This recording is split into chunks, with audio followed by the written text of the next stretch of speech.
कक्षा 11वीं के समस्त विद्यार्थियों को इस दिवस की प्रातः बेला का हार्दिक अभिवादन।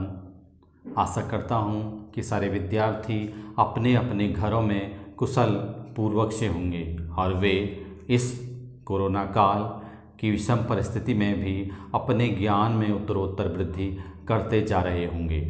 अर्धवार्षिक परीक्षा परिणामों के आकलन द्वारा अपनी विषय तैयारी का स्व आकलन करते हुए विद्यार्थी अपने ज्ञान की दिशा में बढ़ोतरी करते हुए वार्षिक परीक्षा में अच्छा प्रदर्शन करने हेतु भी प्रयासरत होंगे। मैं प्रेम सिंह, प्रशिक्षित परा स्नातक शिक्षक हिंदी DPS हल्द्वानी लामाचौड़, आज आपके समक्ष कवित्री अक्क महादेवी द्वारा रचित काव्य पंक्तियाँ लेकर प्रस्तुत हुआ हूँ, जिनमें अक्क महादेवी जी ने ईश्वर भक्ति के असीम अनुपम पराकाष्ठा को प्रदर्शित किया है। उन्होंने इन पंक्ति छंदों के माध्यम से अपने ईश्वर के प्रति प्रेम को भी अभिव्यक्त किया है। अक्क महादेवी जी को कन्नड़ भाषा की मीरा के नाम से जाना जाता है। अक्क महादेवी अपूर्व सुंदरी थीं। एक बार वहाँ का स्थानीय राजा इनका अद्भुत अलौकिक सौंदर्य देखकर मुग्ध हो गया और इनसे विवाह हेतु इनके परिवार पर दबाव डाला।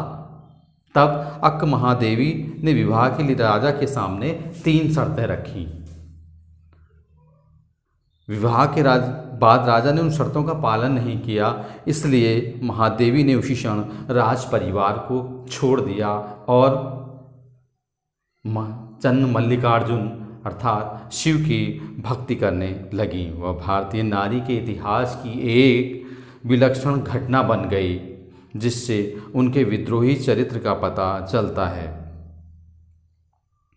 सबसे चौंकाने और तिलमिला देने वाला तथ्य यह है कि अक्क ने सिर्फ राजमहल नहीं छोड़ा, वहाँ से निकलते समय पुरुष वर्चस्व के विरुद्ध अपने आक्रोश की अभिव्यक्ति के रूप में अपने वस्त्रों को भी उतार फेंका। वस्त्रों को उतार फेंकना केवल वस्त्रों का त्याग नहीं, बल्कि एकांकी मर्यादाओं और केवल स्त्रियों के लिए निर्मित नियमों का तीखा विरोध था। स्त्री केवल शरीर नहीं है, उसके गहरे बोध के साथ महावीर आदि महापुरुषों के समक्ष खड़े होने का प्रयास था। इस दृष्टि से देखें तो मीरा की पंक्ति तन की आस कबहू नहीं कीनी, ज्यों रण माही सूरो अक्क पर पूर्णतः चरितार्थ होती है। अक्क के कारण शैव आंदोलन से बड़ी संख्या में स्त्रियां जुड़ी और अपने संघर्ष और यातना को कविता के रूप में अभिव्यक्ति दी। इस प्रकार अक्क महादेवी की कविता पूरे भारतीय साहित्य में इस क्रांतिकारी चेतना का पहला सृजनात्मक दस्तावेज है और संपूर्ण स्त्रीवादी आंदोलन के लिए एक अजस्र प्रेरणा स्रोत भी। यहाँ इनके 2 वचन लिए गए हैं। दोनों वचनों का अंग्रेजी से अनुवाद केदारनाथ सिंह ने किया है। प्रथम कविता या वचन में इंद्रियों पर नियंत्रण का संदेश दिया गया है। यह उपदेशात्मक न होकर प्रेम भरा मनोहार है। वहीं दूसरे वचन में भक्त का ईश्वर के प्रति पूर्ण समर्पण है। चन्न मल्लिकार्जुन की अनन्य भक्त अक्क महादेवी उनका अनुकंपा के लिए हर भौतिक वस्तु से अपनी झोली खाली रखना चाहती है। वे ऐसी निष्प्रह स्थिति की कामना करती हैं जिससे उनका स्व या अहंकार पूरी तरह से नष्ट हो जाए।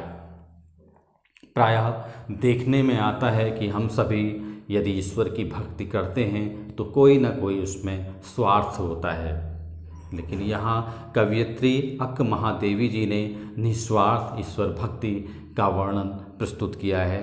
चलते हैं प्रथम वचन की ओर। हे भूख मत मचल, प्यास तड़प मत, हे नींद मत सता, क्रोध मचा मत उथल पुथल, हे मोह पास अपने ढील, लोभ मत ललचा, हे मद मत कर मत होश, ईर्ष्या जला मत, ओ चराचर मत चूक अवसर, लाई हूँ संदेश लेकर चन्न मल्लिकार्जुन का। यहाँ कवित्री जी ने हमारे जीवन की जितनी भी वासनाएं एवं कामनाएं होती हैं उन सबको विनम्रतापूर्वक त्याग कर उनके प्रभाव से दूर रहने की बात कही है। कवित्री कहती हैं कि हे भूख मत मचल। आपने देखा होगा प्रायः भूख से आदमी तिलमिला जाता है, तो वह विनम्रतापूर्वक भूख से कहती हैं कि हे भूख तू मचलना छोड़ दे, प्यास तड़पा मत, तड़प मत, हे प्यास तू तड़पाना बंद कर दे, तू मुझे तड़पा मत, हे नींद मत सता। आपने देखा होगा प्रायः नींद आने पर आदमी मदमस्त हो जाता है, लेकिन यहाँ पर उन्होंने नींद से भी विनती की है कि तू मुझे मत सता। क्रोध, और क्रोध आने पर प्रायः आदमी उथल पुथल करने लगता है, तो उन्होंने क्रोध से भी यहाँ विनती की है। मचा मत उथल पुथल, हे क्रोध तू उथल पुथल मत मचा, हे मोह, मोह का बंधन सबसे बड़ा बंधन होता है। आपने देखा था कि किस प्रकार से मोहवश राजा दशरथ ने श्री राम कहते हुए प्राण त्याग दिए थे। यहाँ पर कवित्री कहती है, हे मोह पास अपने ढील, तू अपने पास, अपन पास माने बंधन, अपने बंधन ढीले कर दे, लोभ मत ललचा, हे लोभ तू ललचाना बंद कर दे, हे मद, हे अहंकार मत कर मदहोश, तू अहंकार हमें अपने मद में मदहोश मत कर, ईर्ष्या जला मत, लोग ईर्ष्या करते हैं और स्वतः ही जलते हैं। उन्होंने कहा है, हे ईर्ष्या तू मुझे जलाना बंद कर दे, ऊ चराचर मत चू कर सर, वे सारे इस संसार के चर अचर स्थितियों, लोगों, वस्तुओं से विनती करती हैं कि हे इस जगत के चर और अचर जीव मत चूक अवसर, तू यह जीवन का अवसर मत चूक, आई हूँ संदेश लेकर चन्न मल्लिकार्जुन का मैं, क्योंकि मैं स्वयं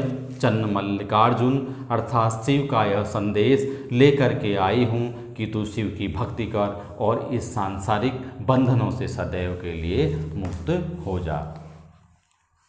शिल्प सौंदर्य का भाव सौंदर्य, यहाँ कवि ने सांसारिक विषय वासनाओं और उनसे मुक्त होने की बात कही है। कवित्री ने यहाँ सारे विषय वासनाओं आदि विकारों से मुक्त होने की बात कही है। यहाँ सांसारिक वासनाओं का मानवीकरण अलंकार किया गया है और संसार में उपस्थित इन षड रिपुओं से दूर रहने की कामना की गई है। काव्य सौंदर्य की यदि बात करें तो यहाँ पर अनुप्रास अलंकार, अभिधा, शब्द शक्ति, माधुर्य गुण का प्रभाव देखने को मिलता है। छंद वचन या स्वच्छंद कविता, चलते हैं दूसरे वचन की ओर। हे मेरे जूही के फूल जैसे ईश्वर, यहाँ का कवित्री अक्क महादेवी जी ने ईश्वर को जूही के फूल के रूप में संज्ञा दी है। हे मेरे जूही के फूल जैसे ईश्वर, मंगवाओ मुझसे भी और कुछ ऐसा करो कि भूल जाऊं अपना घर पूरी तरह, झोली फैलाऊं और ना मिले भीख, कोई हाथ बढ़ाए कुछ देने को तो वह गिर जाए नीचे, और यदि मैं झुकूं उसे उठाने तो कोई कुत्ता आ जाए और उसे झपट कर छीन ले मुझसे। प्रस्तुत काव्य पंक्तियों के माध्यम से कवित्री अक्क महादेवी जी ने स्वयं को ईश्वर के चरणों में समर्पित करके उनसे संपूर्ण सांसारिक मुक्ति की प्रार्थना की है। प्रायः देखने में आता है कि हम सभी कोई न कोई इच्छा पूर्ति के लिए प्रायः ईश्वर की आराधना करते हैं, लेकिन हम यहाँ अक्क महादेवी जी ने संपूर्ण इच्छाओं का विरोध करते हुए ईश्वर पूर्ण रूप से ईश्वर भक्ति, ईश्वर समर्पण, ईश्वर को प्राप्त करने, ईश्वर की कृपा प्राप्त करने की बात पर जोर दिया है। कवित्री कहती है, हे मेरे जूही के फूल जैसे ईश्वर, हे मेरे जूही के समान सुंदर फूल की तरह दिखने वाले ईश्वर के समान महसूस किए जाने वाले ईश्वर, मंगवाओ मुझसे भीख, तुम मुझसे भीख मंगवाओ, ताकि यदि मैं भीख मांगूं तो आपकी याद, आपका नाम हमेशा स्मरण कर सकूं। तुम मुझसे मेरी सब आनंददायक स्थितियां छीन लो और कुछ ऐसा करो। इसके बावजूद भी वे फिर पुनः विनती करती हैं कि हे ईश्वर, तुम ऐसा कुछ करो कि भूल जाऊं अपना घर पूरी तरह, कि मैं अपना घर, अपना अस्तित्व पूरी तरह भूल जाऊं। जबकि हम लोग ईश्वर की आराधना करते हैं और उनसे यह प्रार्थना करते हैं कि मैं अपना घर ना भूलूं।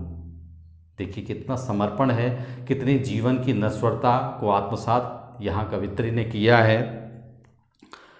झोली फैलाऊं और ना मिले भीख, और यह कह रही हैं कि मुझसे पहले भीख मंगवाओ और जब मैं अपनी झोली फैलाऊं तो मुझे भीख ना मिल पाए। ऐसा ही एक वर्णन महाभारत वर्णन में आता है कि एक बार श्री कृष्ण ने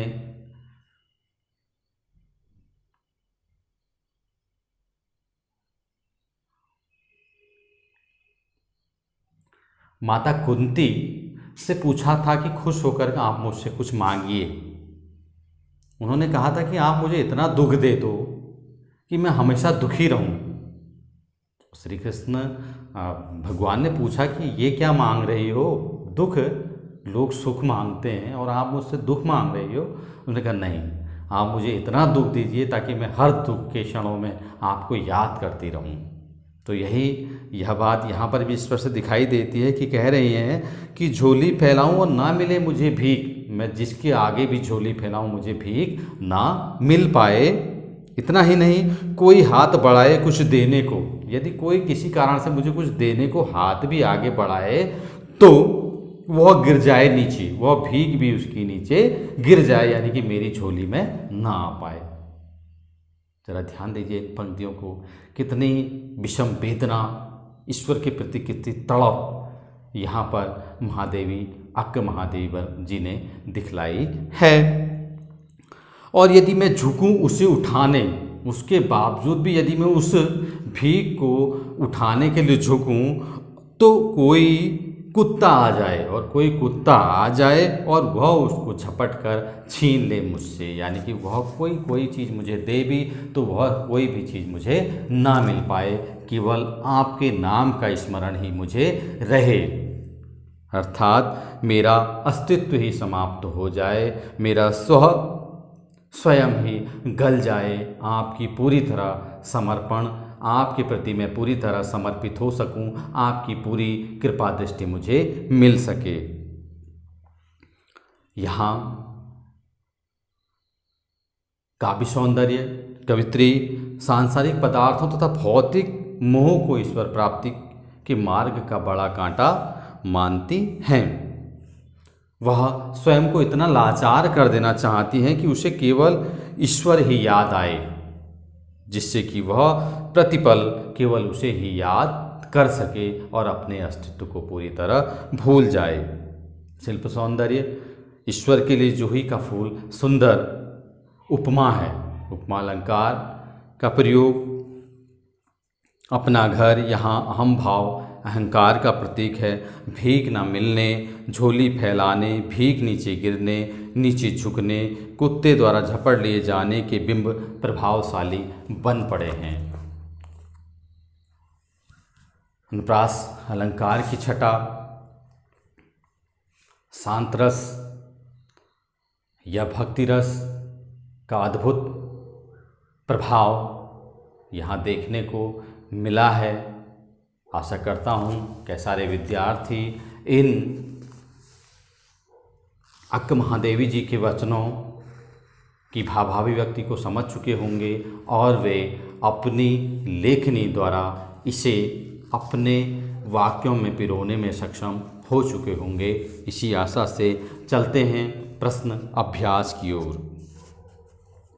प्रश्न नंबर 1, लक्ष्य प्राप्ति में इंद्रियां बाधक होती हैं, इसके संदर्भ में तर्क दीजिए। लक्ष्य प्राप्ति में इंद्रियां निश्चय ही बाधक होती हैं। इंद्रियां मनुष्य को संसार के विविध सुखों स्वादों का परिचय कराती हैं। उनका लक्ष्य ही है तृप्ति।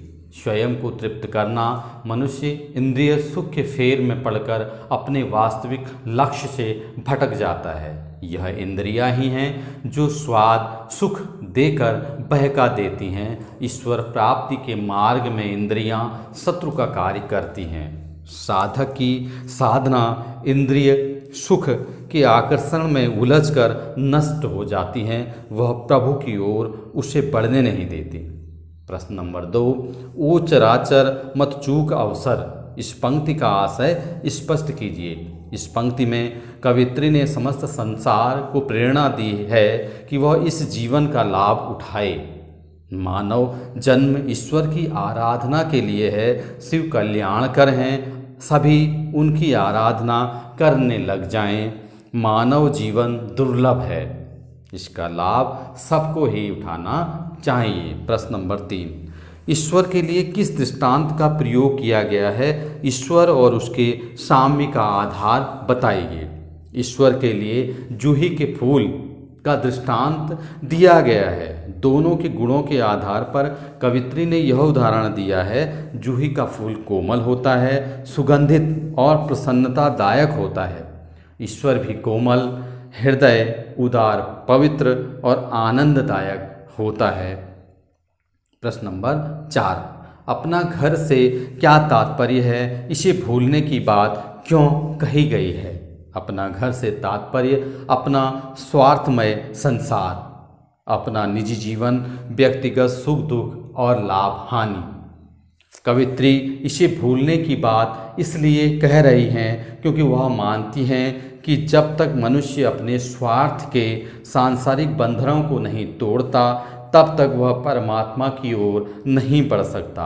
अपने घर को छोड़कर ही ईश्वर के घर में कदम रखा जा सकता है। प्रश्न नंबर 5, दूसरे वचन में ईश्वर से क्या कामना की गई है और क्यों? दूसरे वचन में ईश्वर से यह कामना की गई है कि उसके सारे सांसारिक सुख समाप्त हो जाएं, इस सीमा तक कि उसे पेट भरने के लिए भीख मांगकर गुजारा करना पड़े। भीख में जो कुछ मिले वह भी बहुत तरसने के बाद मिले। कवित्री सोचती हैं कि इस प्रकार उसका अहंकार नष्ट हो जाएगा और तब वह प्रभु के चरणों में पूर्णतः समर्पित हो सकेगी। समर्पण के लिए अहं का पूर्ण परित्याग परम आवश्यक है। आशा करता हूँ कि सारे विद्यार्थी इन प्रश्नों के उत्तरों की व्याख्या को भलीभांति समझ चुके होंगे और वे इन प्रश्नों के उत्तरों को अपने वाक्य भाषा में लिखने में समर्थ हो सकेंगे। इसी आशा से आप सभी विद्यार्थियों का एक बार पुनः धन्यवाद।